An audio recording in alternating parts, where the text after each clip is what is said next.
عمر فاروق رضی اللہ تعالیٰ عنہ نے ایک موقع پر اجازت مانگی تھی نبی پاک صلی اللہ علیہ وسلم سے.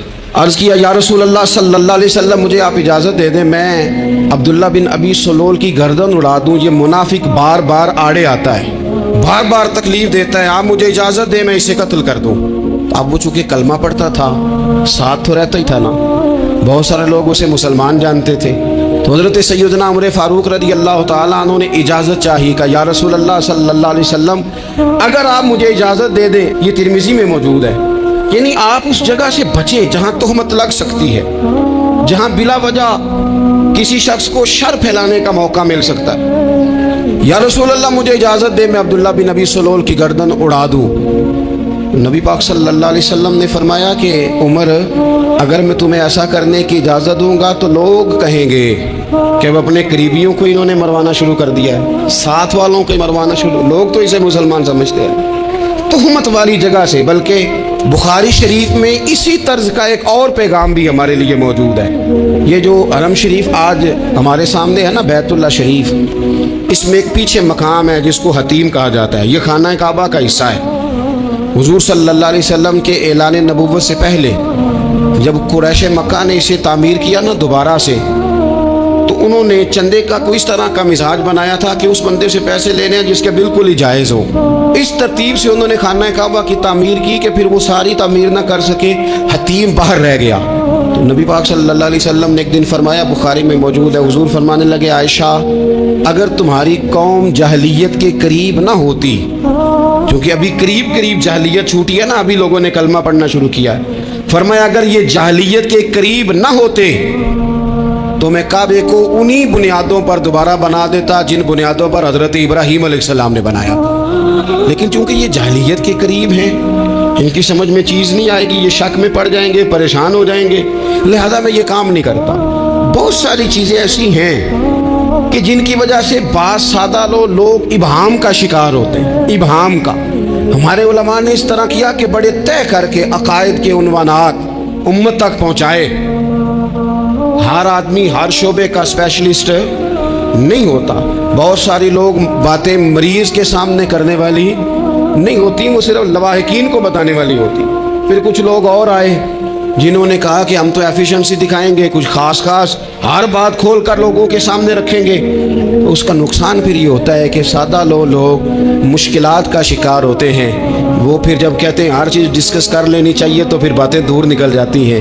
پھر لوگوں نے انبیاء کرام علیہم السلام کی اجتہادی خطاؤں کو ڈسکس کرنا شروع کیا. ربنا ظلمنا انفسنا, اگر حضرت آدم یہ لفظ کہیں تو ان کے لیے تو ٹھیک ہے, لیکن اگر کوئی غلام اور امتی اور بیٹا اٹھ کے یہ لفظ کہے تو اس کے لیے ٹھیک نہیں ہے. تو میرے عزیز ایسے کام نہ کریں جس کی وجہ سے بلا وجہ بحث کا. ہمارے یہاں کچھ لوگوں کو شوق ہے خبروں میں رہنے کا, وہ ایسی باتیں چھیڑتے ہیں جن سے نا وہ خبروں میں رہ سکے. میں نے دیکھا ہے وہ کہتے ہیں جی میں نے کوئی انوکھی بات کرنی ہے. بھئی انوکھی بات کرنے سے بندہ مشہور تو ہو جاتا ہے. ہمارے زمانے میں مشہور ہی وہ ہوتا ہے جو دوسروں سے ذرا ہٹ کے بات کرے, انوکھی کرے. وہ ہمارے لطیفہ لکھا ہے نا, ایک اہل عرب کا ایک ہجا نام کا عربی کا ایک لطائف سنانے والا شاعر ہے, تو وہ کہتا ہے کہ ایک شخص نے ایک دفعہ کہہ دیا تھا گدھا کھانا جائز ہے. تو بڑے بڑے علماء اس کے گھر چلے گئے کہ بھئی کوئی دلیل, کوئی جزیہ, کوئی کہاں سے, کوئی کتاب, کوئی حوالہ, کوئی شے. اس نے کہا روز آؤ گے ایک بندے کو بتاؤں گا, اکٹھا اسٹیج لگاؤ, ایک ہی دفعہ حوالے دیتا ہوں, روز نہیں دیے جاتے. اسٹیج لگ گیا, دنیا جمع ہو گئی, جنہوں نے کبھی ٹائم نہیں نکالنا. تو یہ ذرا انوکھی بات جو کر رہا تھا, سارے لوگ آ گئے. تو وہ اسٹیج پہ چڑھا تو کہنے لگا مجھے جانتا کوئی نہیں تھا. چلو اب بدنام جو ہوں گے تو کیا نام نہ ہوگا, اب قیامت تک کہو گے تو صحیح نا. وہ اس مولوی دے گھر جنہیں ایک بار آخیا نہیں سی گدھا کھانا جائز ہے, چلو بدنام جو ہوں گے تو کیا. تو بہت سارے ایسے لوگ ہیں جو ہیں بدنام, پر چلو نام تو ہو گیا نا. بدنامی صحیح, شرارت صحیح,